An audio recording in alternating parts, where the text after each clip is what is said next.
Hello guys, Ash Aroda is with you, teacher of APS. Yes, our topic business environment was continue. In business environment, today we will discuss the dimensions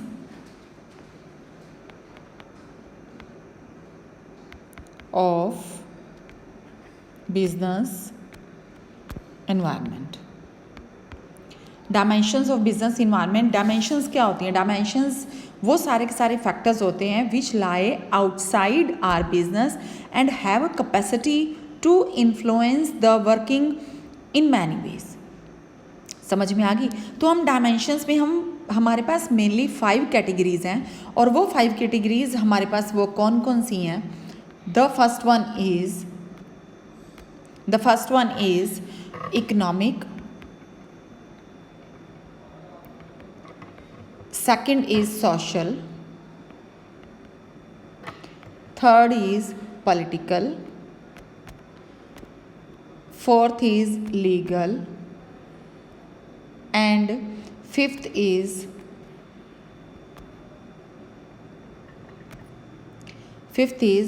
technological. समझ में आ गई बात? तो हमारे पास dimensions में समझ में आ गई. हम डायमेंशंस में क्या रीड करते हैं? डायमेंशंस ऑफ बिजनेस इन्वायरमेंट क्या है? In dimensions of business environment we will study all the forces, all the factors which lie outside our business but have the capacity to influence the working of the business. तो first dimension में हम लोग read कर रहे हैं economic environment. Economic environment. Yes, economic environment में हम read करेंगे the factors which affect our business economically. समझ में आ गई? The factors which affect our business economically. ऐसे अब कौन कौन से फैक्टर्स हैं जो हमारे बिजनेस को इकोनॉमिकली अफेक्ट करते हैं? वो कौन कौन से फैक्टर्स हैं? First one is yes structure of the economy. Structure of the economy. Second is economic development. Second is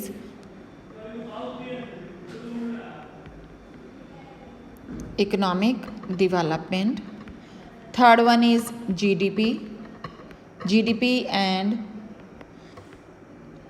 per capita income.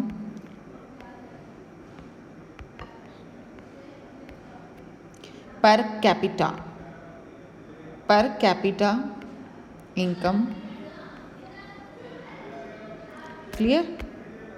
उसके बाद आता है हमारा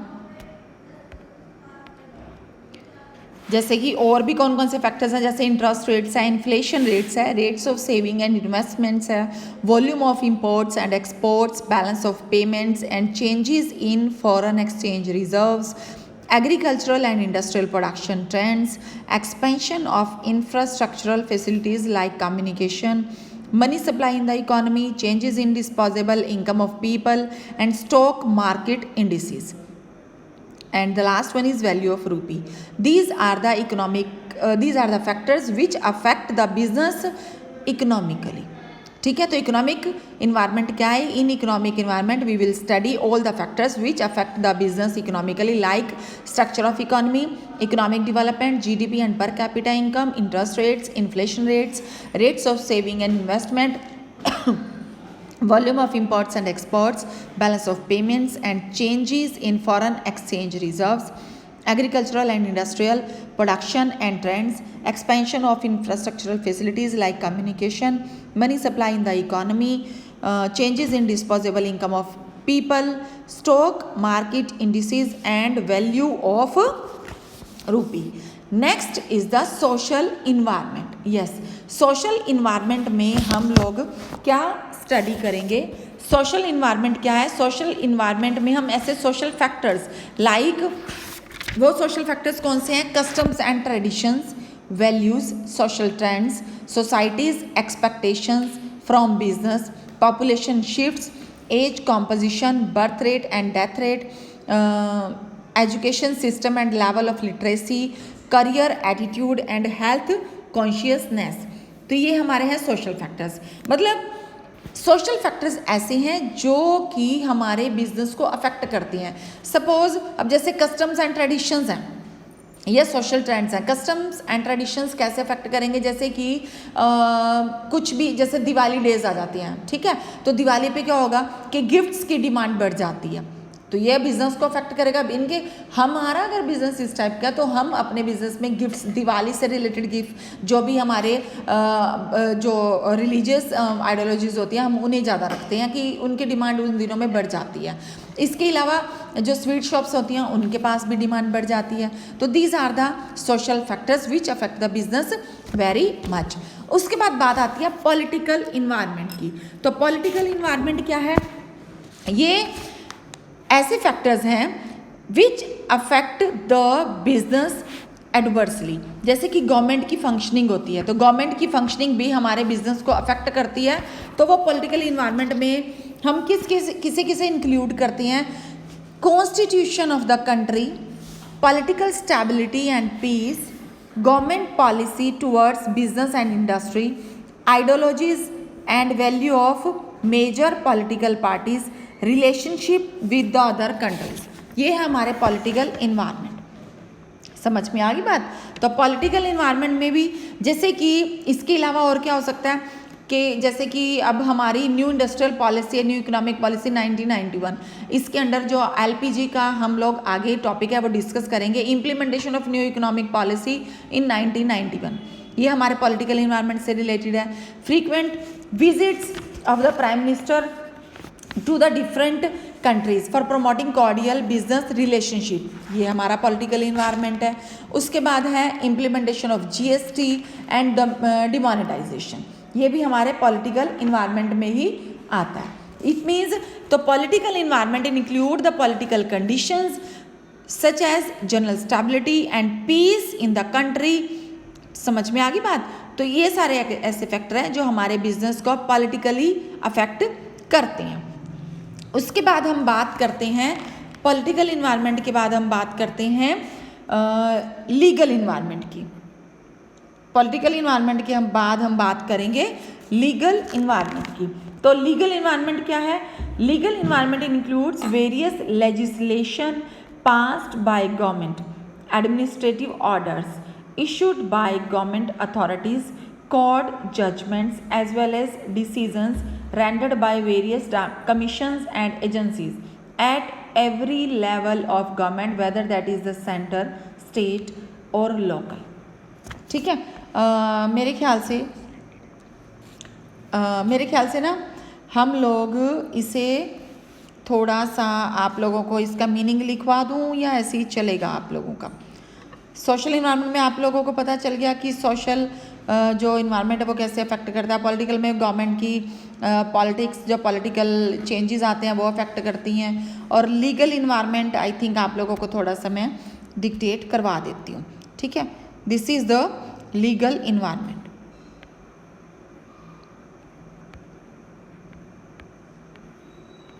लीगल इन्वायरमेंट, तो लीगल इन्वायरमेंट क्या होता है, लीगल इन्वायरमेंट में हम रेगुलेटरी फ्रेमवर्क ऑफ बिजनेस को चेक करते हैं, ठीक है।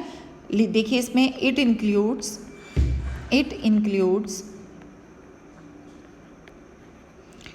Various legislation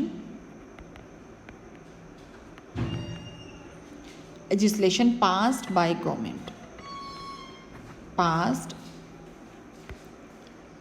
government, administrative orders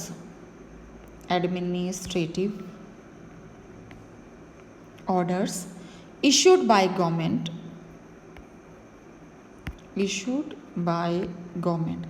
मतलब लीगल, मतलब लॉ से रिलेटेड, कानून से रिलेटेड जो भी यहाँ पे काम चल रहा है, government and court judgments court judgements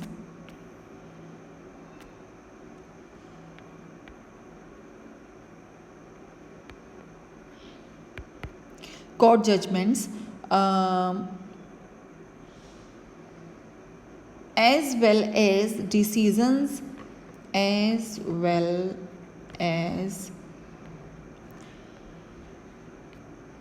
decisions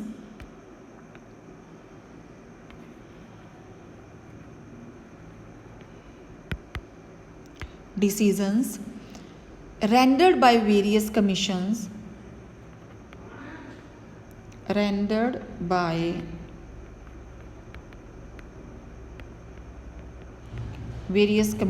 and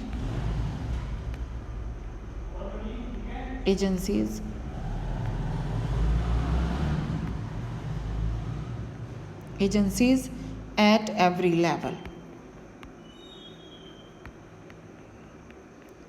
of government, whether that is center, state और लोकल। समझ में आ गई बात? ठीक है, तो अब हम लीगल इन्वायरमेंट में हमने रीड कर लिया। लेजिस्लेशन आता है, एडमिनिस्ट्रेटिव ऑर्डर्स आते हैं, कोर्ट जजमेंट्स आती हैं, decision rendered by various commissions and agencies at every level of government, centre, state और लोकल। उसके बाद हम बात करते हैं टेक्नोलॉजिकल इन्वायरमेंट की।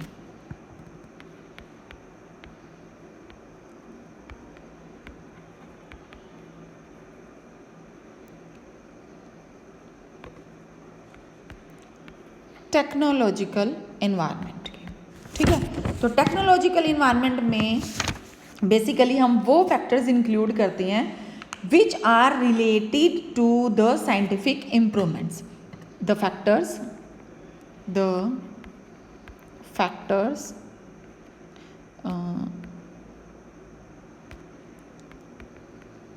which are related to the scientific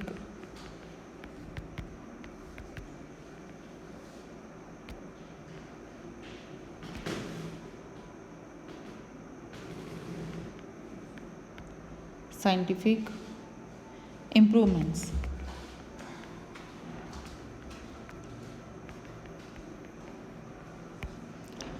and innovations।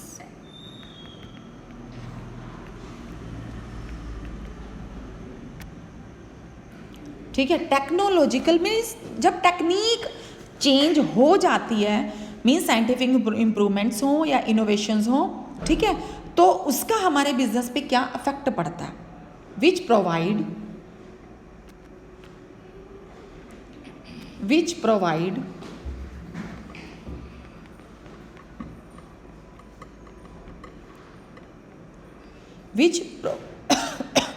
new ways of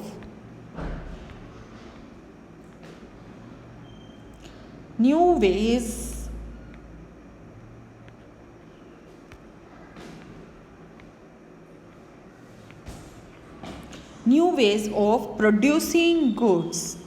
अब टेक्निक के चेंज होने से हमें नए वेज मिल सकते हैं, जिसकी वजह से हमें नए वेज कैसे मिलेंगे, जिसकी वजह से हम नई गुड्स को प्रोड्यूस कर सकते हैं। To producing goods, clear, and services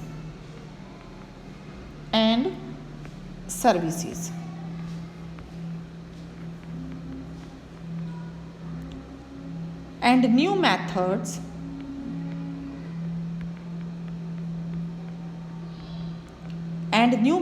and techniques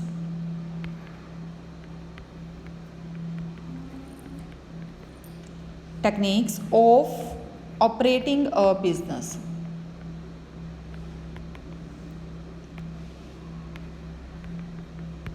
clear, technological environment में हम ऐसे फैक्टर्स को स्टडी करते हैं which are relating to a scientific improvements and innovations which provide new ways of producing goods and services.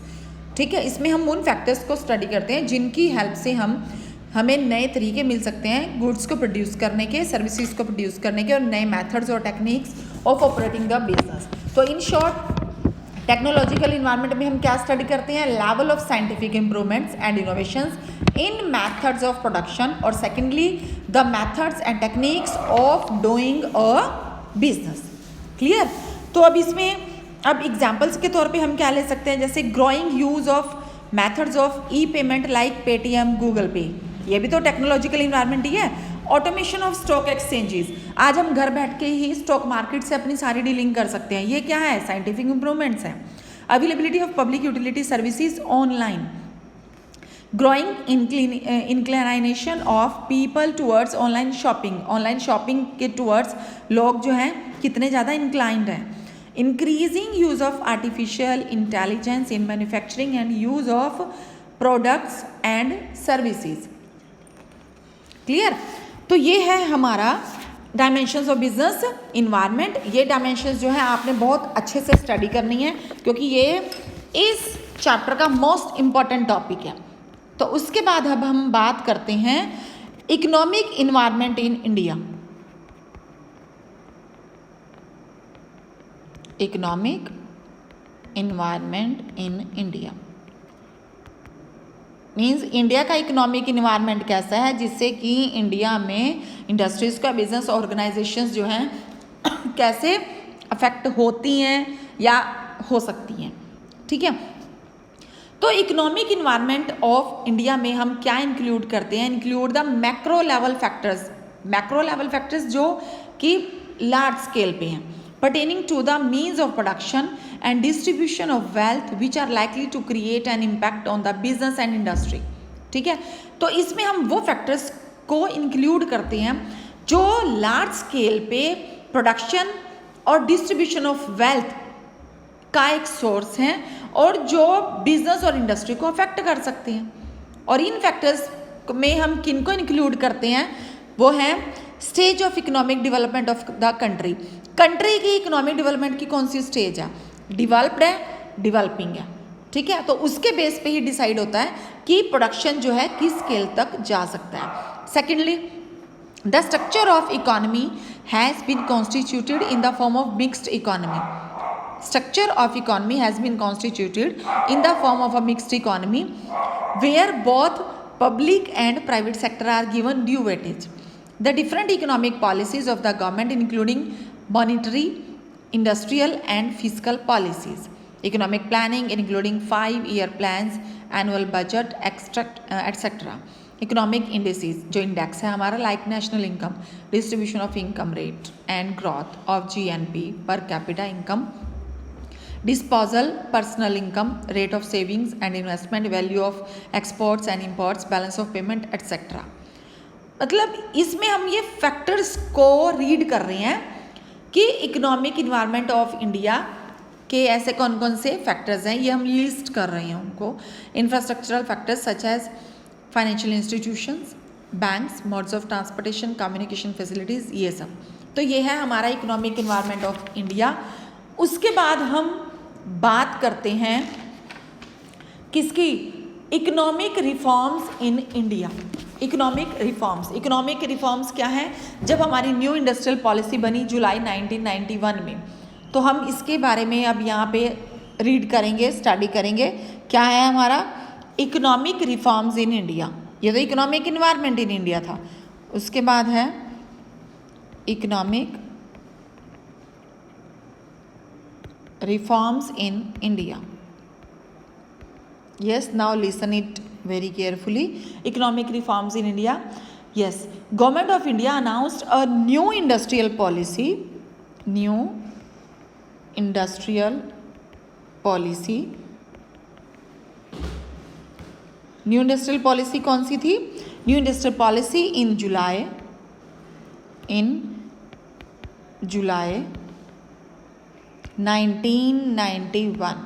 1991 में हमारी new industrial policy क्या हुई थी, अनाउंस हुई थी। तो उस इंडस्ट्रियल पॉलिसी की क्या मेन फीचर्स थी, now listen it very carefully. उसकी क्या क्या मेन फीचर्स थी। फर्स्ट वन इज, फीचर्स क्या थी, first government reduce the number of industries under compulsory licensing to 6। Means government ने लाइसेंस, जो पहले तो था कि मोस्ट ऑफ द इंडस्ट्रीज़ को ऑपरेट करने के लिए लाइसेंस की ज़रूरत थी, बट उसके बाद गवर्नमेंट ने क्या कर दिया था, रिड्यूस्ड licensing, reduce license, या हम ऐसा भी कह सकते हैं कि reduce the number of industries, number of industries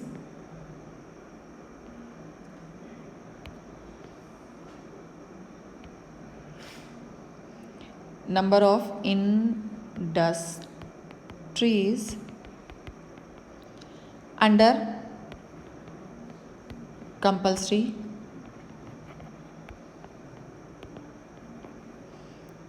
licensing to 6.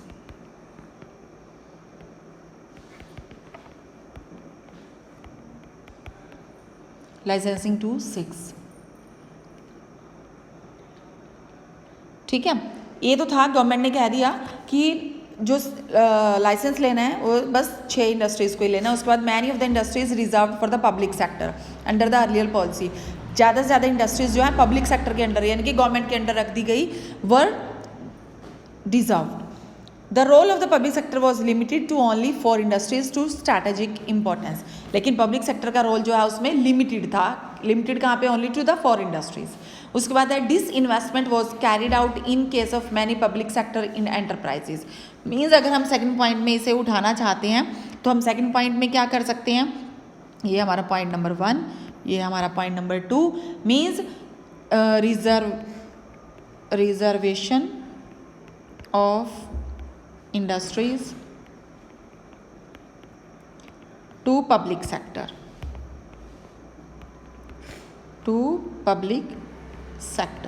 Clear. उसके बाद हम बात करते हैं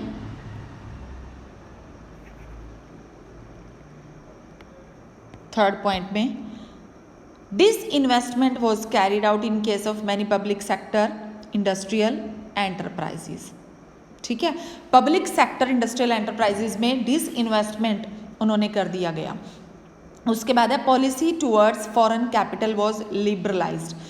पॉलिसी जो फॉरेन कैपिटल, जो हमारी कंट्री में जो भी कंपनीज फॉरेन इन्वेस्टमेंट कर रही थी तो उन्हें लिबरलाइज कर दिया गया.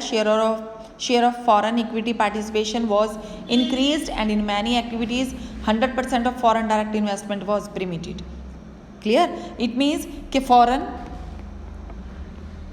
कैपिटल इन्वेस्टमेंट वॉज क्या कर दिया गया? लिबरलाइज्ड.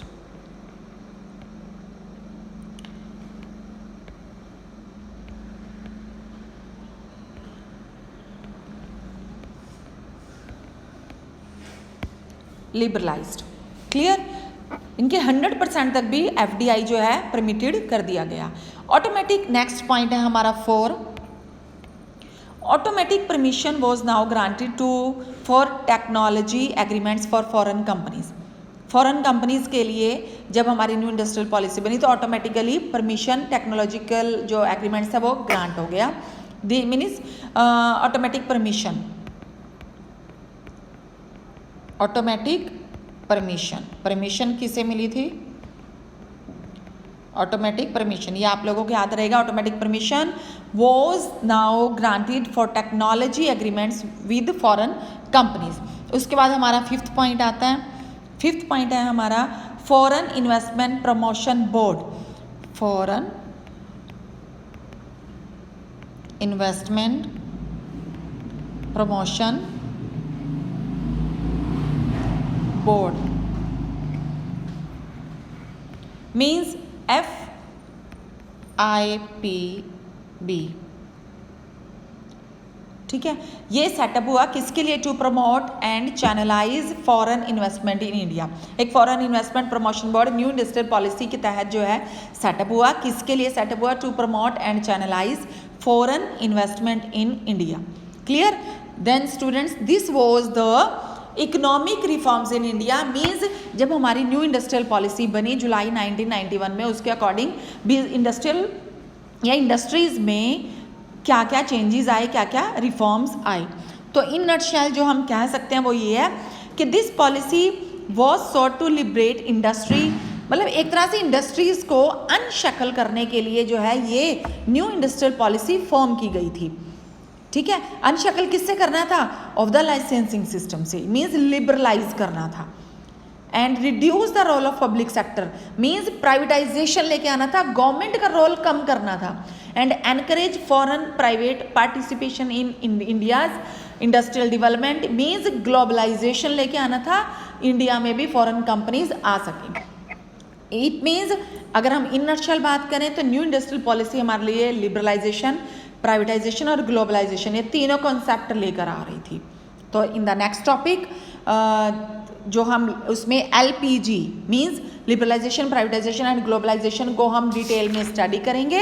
एंड विद दैट जो है हमारा चैप्टर ओवर हो जाएगा।